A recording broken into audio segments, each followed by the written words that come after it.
আসসালামু আলাইকুম। Travel India থেকে আমি Mohammad Raihan as a visa consultant আপনাদের সবাইকে জানাচ্ছি এই পবিত্র মাহে রমজানের শুভেচ্ছা। আমি আজকে ইউএসএ নিয়ে কিছু কথা বলবো। আপনারা ইতিমধ্যে জেনেছেন ইউএসএর স্টিকার ভিসাটি চেঞ্জ এসেছে। আগের যে ভিসা ছিল ঠিক সেরকম ভিসাটি নেই, অন্য রকমের ভিসা দিয়েছে এবং পোর্টালেও ইতিমধ্যে অনেক চেঞ্জ এসেছে। তো আমার পরামর্শ থাকবে হচ্ছে আপনারা নিজে নিজে কেউ এখন ইউএসএ ভিসা অ্যাপ্লাই করতে যাবেন না বা ফর্মগুলো করতে যাবেন না। কারণ হচ্ছে কি অনেক জটিলতা চলে আসছে ওখানে। আপনারা একটি এক্সপার্ট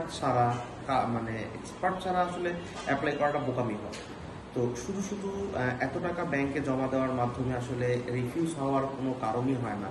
তো আমার পরামর্শ থাকবে অবশ্যই একটি এক্সপার্ট মানুষের দ্বারা আপনি অবশ্যই অ্যাপ্লাই করবেন।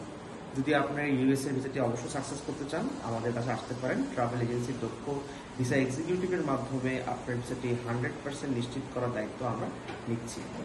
জি, আসসালামু আলাইকুম।